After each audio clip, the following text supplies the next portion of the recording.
그러면 지금 나경원 전 의원 같은 경우가 압도적인 네. 1위를 하고 있습니다. 그러니까 여론조사 결과가 어떻던 요즘에 당 계속 여당 1등이에요. 지지층 지지도를 보니까 당심에서 네, 당심에서는 뭐 압도적인 1위입니다. 네. 더 높아지고 있어요. 네. 자, 그렇게 되면 어떻게 되겠습니까?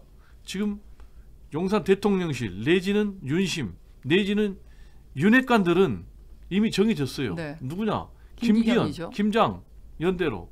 그런데 나경원 전 의원이 나오게 되면은 판이 복잡해지는 거죠. 그렇죠. 지금 확실하게 변수를 없애기 위해서 내놓은 게 뭡니까? 당원 투표 100%. 네. 그리고 결선 투표. 네.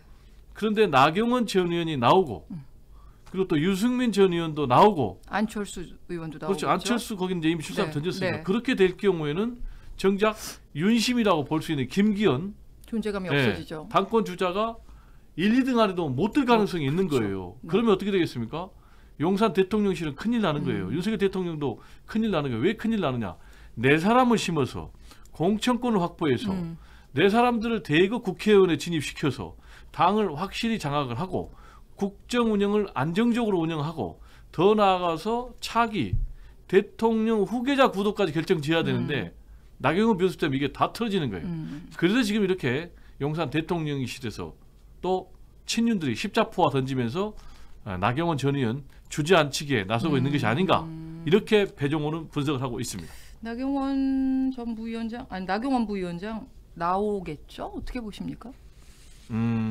나올 수 있을까요? 자, 나오게 된다면은 나경원 전 의원의 길은 두 가지 길이 있을 거예요. 네. 하나 김무성의 길, 또 하나 유승민의 길. 자, 그러면 김무성의 길은 뭐냐? 지난번 박근혜 전 대통령 네. 시절에 확실하게 민 친박 후보가 서청원 전 의원이었어요. 네. 그런데도 김무성 네. 전 의원이 나가가지고 이겨버린 거예요. 그렇죠. 대이변이 일어난 거예요. 그래가지고 뭐 나중에 옥새 파동, 네. 뭐 옥새 나르샤, 네. 네. 공천 학살 뭐 난리가 어쨌든 나죠. 네. 친박, 그러니까 친윤을 누르고 이기는 그런 김무성의 길이 하나 있고 또 하나 유승민의 길은 뭐냐?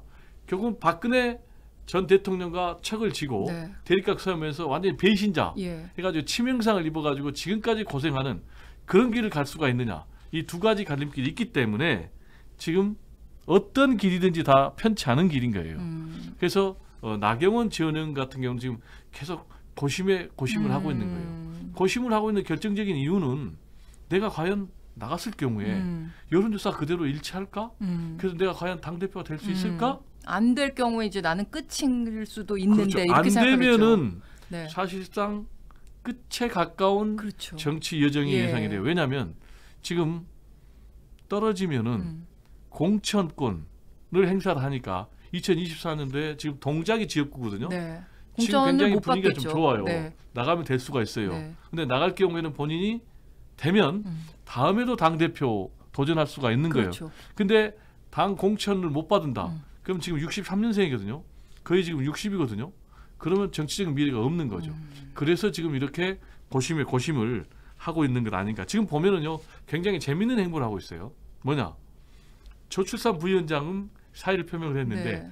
기후환경 대사는 또 직을 유지를 하고 있거든요. 네. 지금 이 얘기는 뭐냐?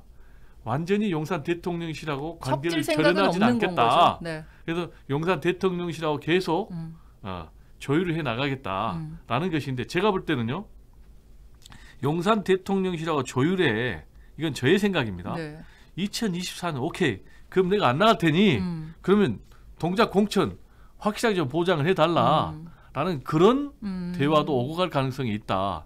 그리고 결론적으로 그러면 나갈까 못 나갈까가 굉장히 궁금하잖아요. 네. 저는 못 나갈 것으로 봅니다. 안 이유는 나갈 것 같은데요. 못 나가는 게 아니라 못 나간다고 그런 봅니다. 계산이라면 자기가 네. 나가고 싶은데 못 나간다기보단 득실을 따져봤을 때 안 나가는 게 낫겠구나 이렇게 지금 판단하는 게 이거는요. 아닐까요? 안 나간다면 자기가 주체가 되는데요. 그렇죠. 못 네. 나간다라는 게 사실상 객체죠. 그렇죠. 제가 볼 때는 못 나가는 게 더 맞을 것 같아요.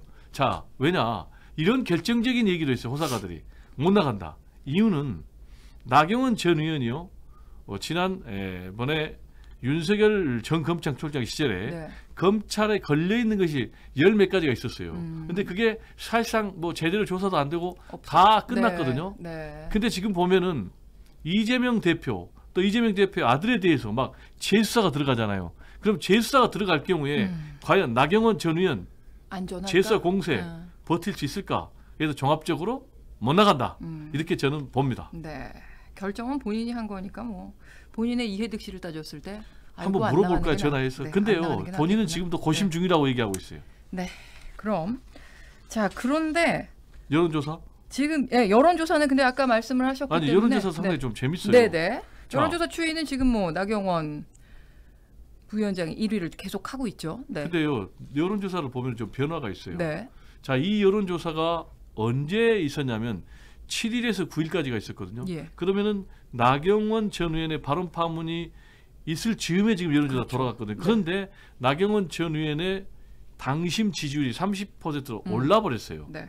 근데 동시에 김기현 당권 주자도 지금 한 8%포인트가 올라버렸거든요. 네. 그래서 2위까지 갔어요. 자, 그래서 이 여론조사를 보고 상당히 나경원 전 의원이 좀 흔들릴 것 같아요. 이제 한번 나가볼까? 그러나 종합적으로 볼 때 좀 나가기는 쉽지 않다. 네. 이렇게 봅니다.